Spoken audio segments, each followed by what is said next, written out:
एक न्यूज़ 24 देख रहे हैं आप और मैं हूं आपके साथ ब्यूटी। देखिए, आपको जैसा कि मालूम होगा कि जमुई जिले से एक चौंकाने वाला मामला सामने आया है जिसने मानवता और प्रशासनिक व्यवस्था पर सवाल खड़े कर दिए हैं। यह शिक्षा विभाग ने एक मृत शिक्षक से यह पूछते हुए स्पष्टीकरण मांगा है कि वह स्कूल से अनुपस्थित क्यों रहे। यह मामला तब सामने आया जब संबंधित शिक्षक की मृत्यु काफ़ी समय पहले हो चुकी थी। इसके बावजूद भी विभाग की ओर से नोटिस जारी किया गया।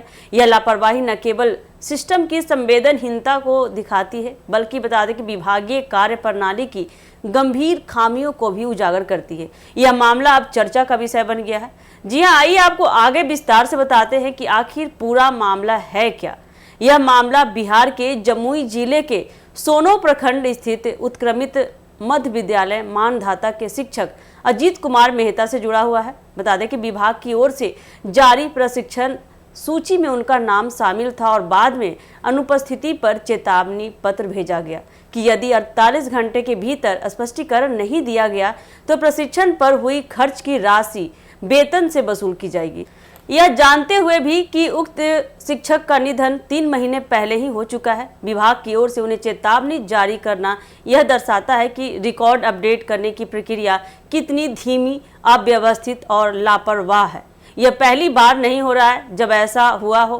पूर्व में भी मृतक अजीत कुमार मेहता को प्रशिक्षण में भाग लेने का आदेश दिया गया था और इस पर मीडिया ने स्पष्ट रूप से रिपोर्टिंग भी की थी। बता दें कि फाइलों में अमर अजीत बाबू स्वर्ग से लेंगे प्रशिक्षण जैसा शीर्षक इसकी पुष्टि करता है। बावजूद इसके विभाग द्वारा एक बार फिर वही गलती दोहराना इस बात का प्रमाण है कि फाइलों को अद्यतन करने या सत्यापित करने की कोई ठोस प्रक्रिया नहीं हो पा रही है। यह मानवीय भूल नहीं बल्कि बता दें कि एक प्रशासनिक अंधापन है। अब बड़ा सवाल यह उठता है कि जब शिक्षा विभाग इतनी सक्रियता मृत व्यक्तियों से स्पष्टीकरण मांगने में दिखाता है तब वही विभाग उन मामलों में निष्क्रिय क्यों दिखाई देता है जहां वास्तव में संज्ञान लेने की आवश्यकता होती है। चाहे बात करें नीट में धांधली हो या बीपीएससी टीआरई 3 की गड़बड़ियां या बीपीएससी 17वीं परीक्षा में अनुचित तरीके से चयन या बात करें अन्य प्रतियोगी परीक्षाओं में गड़बड़ी, हर बार शिक्षा विभाग की भूमिका सवालों के घेरे में होती है। वही शिक्षा मंत्री की जिम्मेदारी भी इस संदर्भ में कटघरे में आ खड़ी है। जब विभाग के अधीन ऐसे बेतुके आदेश जारी होते हैं तो इससे पूरे राज्य की शिक्षा व्यवस्था की विश्वसनीयता पर आघात पहुंचता है। बता दें कि एक ओर जहां छात्रों को पारदर्शिता और योग्यता के आधार पर चयन की उम्मीद होती है, वहीं दूसरी ओर विभाग अपनी ही व्यवस्थाओं का मजाक बनवा रही है। ऐसे में यह प्रश्न भी उठता है कि क्या विभाग केवल कागजों तक ही सीमित रह गया है?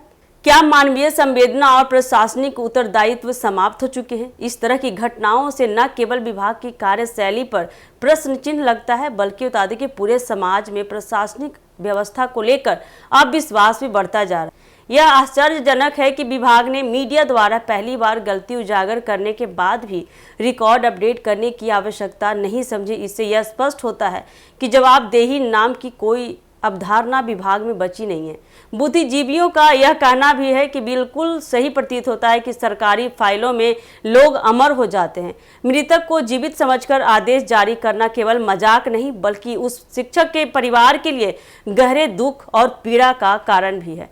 परिवार पहले ही एक अपने को खो चुका है, अब उसे यह देखकर और गहरा आघात लगता है कि सरकार उसके मृत परिजन से भी जवाब मांग रही है। यह केवल एक हास्यास्पद प्रशासनिक चूक नहीं है बल्कि बता दें कि यह शिक्षा विभाग की संपूर्ण प्रणालीगत विफलता और संवेदनहीनता को उजागर करता है।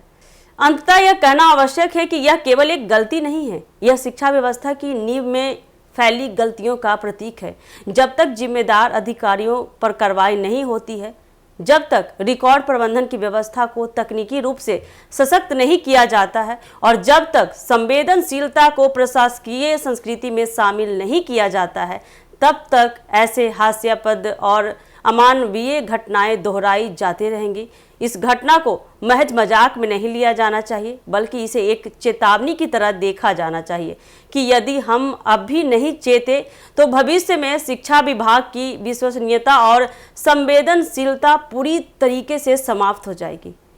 तो इन सब को लेकर आपकी क्या राय है, मैं कमेंट सेक्शन में जरूर बताएं और ऐसे ही अपडेट के लिए बने रहिए हमारे एक न्यूज़ 24 के साथ। दीजिएगा इजाजत, धन्यवाद।